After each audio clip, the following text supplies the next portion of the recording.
నమస్తే, welcome to పూరా local. నేను మీ సంపత్ కుమార్. ఏదైతే సుప్రీంకోర్టు ఆర్డర్ ఎస్సీకి సంబంధించి పాస్టర్ ఆనంద్ విషయంలో ఏదైతే తీర్పునిచ్చిందో, ఆ తీర్పు వచ్చిన తర్వాతకి మాత్రం ఇటు ఎవరైతే దళిత క్రైస్తవులు ఉన్నారో వారు మీడియా వేదికగా చాలా రకాల వ్యాఖ్యలు చేశారు. అలాగే దళిత హిందువుల మధ్య, అలాగే హిందూ వర్గం ఉన్నటువంటి కొన్ని కులాల మధ్య కూడా కుట్ర పెట్టేటువంటి చిచ్చు పెట్టేటువంటి ప్రయత్నం చేశారు. దాని గురించి మనతో మాట్లాడడానికి బీజేవైఎం నాయకులు, అలాగే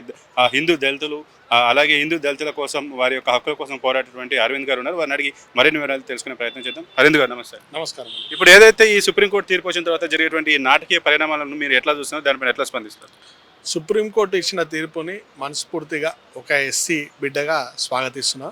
ఎందుకంటే మా దేవుడు బాబాసాహెబ్ అంబేద్కర్ గారు 1950 ప్రెసిడెన్షియల్ ఆర్డర్ ప్రకారం ఎస్సీ ఫలాలు అనేది హిందూ మతంలో, సిక్కు మతంలో, బౌద్ధ మతంలో కొనసాగే వ్యక్తులకే ఇవ్వాలా. క్రిస్టియానిటీలోకి వెళ్ళినా, ఇస్లాంలోకి వెళ్ళిన వారికి బీసీసీ మరియు మైనార్టీ రిజర్వేషన్స్ ఉన్నాయి. వాళ్ళు అక్కడ క్లెయిమ్ చేసుకోవచ్చని బాజాప్తా అన్న పొందుపరచును.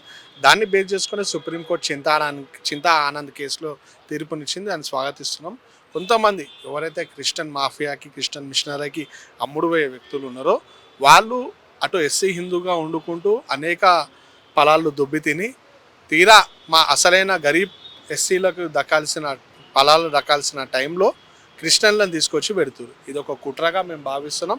తప్పకుండా ఆ కుట్రను ఛేదించి వాళ్ళకి వ్యతిరేకంగా పోరాటం చేస్తాం. అయితే ఎవరైతే మేము దళితుల హక్కుల కోసం పోరాటం నాయకుడు అని చెప్పుకునే మందకృష్ణ మాదేవ్ కూడా ఈ 1950 ఆర్డినెన్స్ ఏదైతే వచ్చిందో, ఆర్డినెన్స్ పూర్తిగా రాజ్యాంగ వ్యతిరేకం, దాన్ని తీసివేయాలి, లేదంటే బౌద్ధులకు, సిక్కులకు ఇచ్చినటువంటి ఏదైతే రిజర్వేషన్ అట్లనే మాకు కూడా ఇవ్వాలని చెప్పి మాట్లాడారు. అలాగే బ్రాహ్మణ సంఘాల మీద కూడా ఆయన ఒక కులాల మధ్య చిచ్చు పెట్టేటువంటి ప్రయత్నం చేశారు. దీని మీద ఎట్లా స్పందిస్తారు?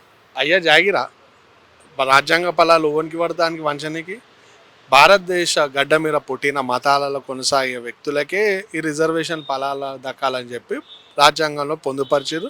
సుప్రీంకోర్టు అదే తీర్పునిచ్చింది. ఇప్పుడు ఇదే వ్యక్తి గతంలో వర్గీకరణ ఉద్యమం చేసిండు.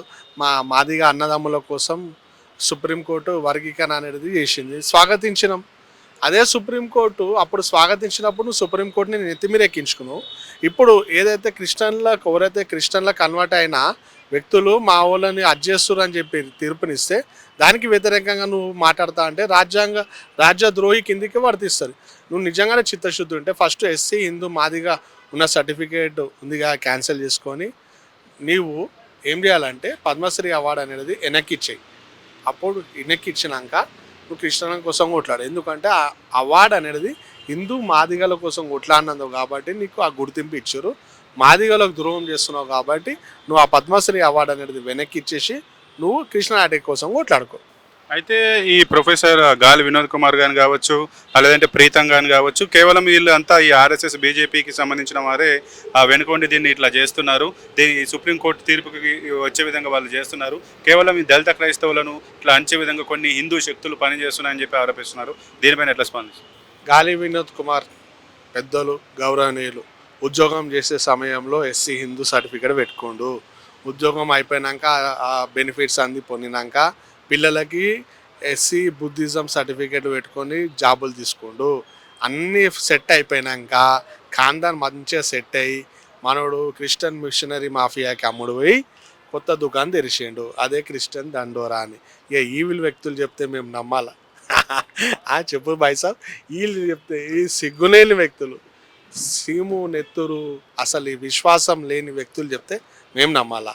ప్రీతం అనేటోడు ఎస్సీ క్రిస్టియన్ అతను ఎస్సీ హిందూగా పెట్టుకొని కాంగ్రెస్ పార్టీలో ఉన్న అసలైన ఎస్సీలకు దక్కాల్సిన పదవిని దొబ్బి తిన్నాడు. ఈ వ్యక్తి చెప్తే మేము వినాలా? నమ్మాలి చెప్పు. ఇప్పుడు నేనున్న అరవింద్ ఎస్సీ, నా ఎస్సీ కాబట్టి నా హిందూ మతంలో కొనసాగుతున్నా కాబట్టి నాకు ఫలాలు కానీ పదవులు కానీ అదే బేస్ ప్రకారంగా వస్తుంది. అంతే తప్ప నేను మతం మారినా కూడా పక్కనింటి తిండి తినాలని ఆశ మాకు లేదు. అది వీళ్ళకు ఉంటారు కాబట్టి ఆ దొంగలు అట్లా తయారయ్యారు.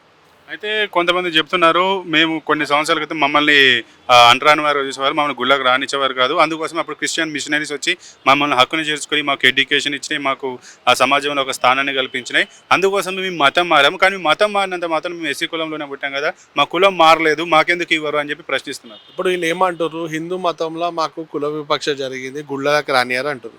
నీకు చర్చిలకు రానిచ్చారు కదా, సమానంగా కూర్చోబెట్టారు కదా. గుళ్ళకి రానియటోళ్ళకే మేము ఇక్కడ రిజర్వేషన్ ఫలాలు ఇచ్చిరని చెప్పి రాజ్యాంగంలో పొందుపరిచారు. గుడిలో వివక్ష, చదువులో వివక్ష, ఉద్యోగంలో వివక్ష, ఇంటికాడ వివక్ష, బాయికాడ వివక్ష, తిండికాడ వివక్ష జరిగినందుకే కుల రిజర్వేషన్ ఫలాలు అనేది ఉంది. నీకు ఆడ చర్చిలో ఈక్వాలిటీ, ఫుడ్ కాడ ఈక్వాలిటీ, నీళ్ళ కాడ ఈక్వాలిటీ, అన్నిటికాడ ఈక్వాలిటీ ఉంటే నువ్వు దాన్ని ఏమంటారు, నీకు రిజర్వేషన్ ఎందుకు రాబాయి? క్రిస్టియానిటీలు ఉన్నందుకు బీసీసీలో వచ్చే ఫలాలు తిను, మైనార్టీ రిజర్వేషన్లో ఫలాలు తిను, అంతే తప్ప మాకు కూడా లాక్కుంటా అంటే మేము ఎందుకు కూకుంటాం? మేము తప్పకుండా పోరాటం చేస్తాం. ఈ దొంగలు మీ దుకాణాలు బంద్ చేసుకోరా నాయన. ఎస్సీలు అమాయకులు గారు, వాళ్ళు జాగృతమయ్యారు. తప్పకుండా వాళ్ళ హక్కుల కోసం పోరాటాలు చేస్తారు. బాగా చెప్తా, మీ ఒక కుట్రలను ఎదుర్కొంటారు.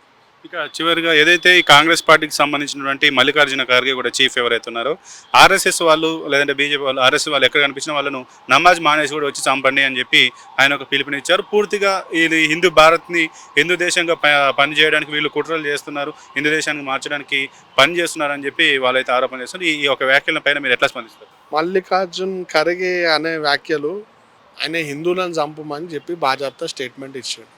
ఇక ఆడ బీజేపీ ఏంది, ఆర్ఎస్ఎస్ ఏంది, కులాలకు అతీతంగా అందరు హిందువులు ఉంటారు. వివిధ పార్టీలు ఒక మతాన్ని రెచ్చగొట్టి వాళ్ళని చంపమని చెప్పడం చాలా బాధాకరం.